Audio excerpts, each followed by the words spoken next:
जय हिंद दोस्तों। आज हम rich dad poor dad book के पार्ट 11 के बारे में बात करेंगे, जिसका टॉपिक है पैसों के बहाव को समझो। अगर आपने इस बुक के पिछले भाग को नहीं सुना तो मैंने डिस्क्रिप्शन में प्लेलिस्ट डाल दिया है, आप वहां जाकर rich dad poor dad book के सारे पार्ट सुन सकते हैं। और अगर आपको हमारी यह ऑडियो बुक अच्छी लगी हो तो आप अपना प्यार भरा लाइक दे सकते हैं। तो चलिए शुरू करते हैं rich dad poor dad part 11। Understand the flow of money. पैसों के बहाव को समझो। रॉबर्ट उस सुबह अपने रिच डैड के ऑफिस में गया तो देखा टेबल पर बहुत सारे कागज, चार्ट्स और ग्राफ रखे हुए थे।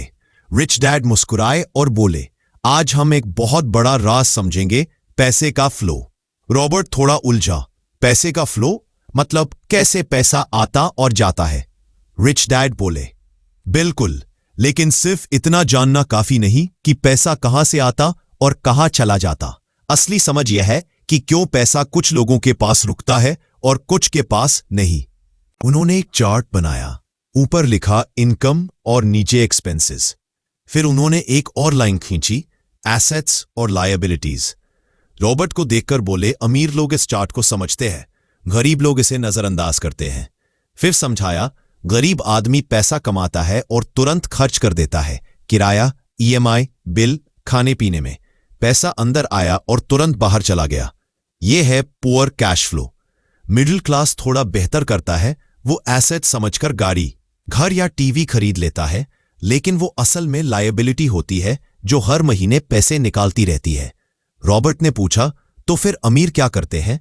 रिच डैड मुस्कुराए, अमीर लोग पैसे को रोकना नहीं, घुमाना जानते हैं।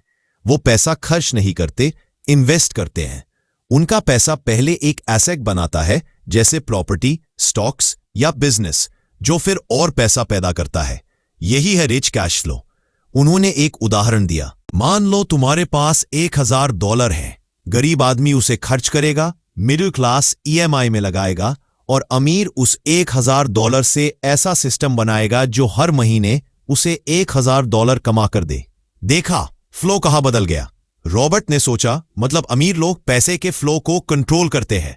हां, रिच डैड बोले, वो जानते हैं कि पैसा कहां से आ रहा है, कहां जा रहा है और कैसे वापस लाया जाए। उन्होंने एक और बात कही जो रॉबर्ट के दिल में उतर गई, पैसे को रोकने की कोशिश मत करो, उसे दिशा दो। रिच डैड ने समझाया कि पैसा एक नदी की तरह है, अगर उसे रोकने की कोशिश करोगे तो वो ठहर कर सड़ जाएगा, लेकिन अगर उसे सही दिशा में बहाओगे तो वो उर्वर जमीन बनाएगा और नई संपत्ति लाएगा। रॉबर्ट ने पूछा, लेकिन कैसे पता चले कि पैसा सही दिशा में बह रहा है? रिच डैड ने कहा, देखो कि क्या वो तुम्हारे लिए इनकम जनरेट कर रहा है या एक्सपेंस बना रहा है। अगर वो तुम्हारे लिए काम कर रहा है तो वो एसेट है, अगर वो तुम्हें काम करवा रहा है तो वो लायबिलिटी है। उन्होंने कुछ उदाहरण दिए। घर ईएमआई पर लिया, वो तब तक लायबिलिटी है जब तक वो तुम्हें रेंट इनकम नहीं दे रहा। कार खरीदी, लायबिलिटी है क्योंकि वो पैसा खाती है, कमाती नहीं। लेकिन अगर तुम उसी कार को टैक्सी सर्विस में लगाओ तो वो एसेट बन गई। रॉबर्ट मुस्कुराया, मतलब हर चीज को एसेट या लायबिलिटी के रूप में देखना चाहिए। सही कहा, रिच डैड बोले, क्योंकि अमीर आदमी हर चीज में पैसा नहीं देखता, वो पैसे का रास्ता देखता है। रॉबर्ट अब पूरी तरह समझ गया था। उसे एहसास हुआ कि जो लोग बस पैसा कमाने की सोचते हैं वो कभी नहीं समझ पाते कि असली ताकत पैसे को बहाने में है, सही दिशा में, सही जगह पर। रिच डैड ने आखिरी बात कही, रॉबर्ट, पैसा बेवकूफ नहीं होता, वो हमेशा उस दिशा में जाता है जहां उसे बढ़ने का मौका मिलता है। अगर तुम उसे सही दिशा दोगे तो वो तुम्हारे लिए काम करेगा, अगर तुम उसे बिना समझ के रोक लोगे तो वो किसी और की जेब में चला जाएगा। रॉबर्ट चुपचाप समुद्र की लहरों को देखने लगा। उसे लगा जैसे पानी की हर लहर यही कह रही हो, मुझे बहने दो, मैं तुम्हारे लिए अमीरी लाऊंगी। उस दिन से उसने अपने हर पैसों के फैसले को सिर्फ कमाई नहीं बल्कि फ्लो की तरह देखना शुरू किया।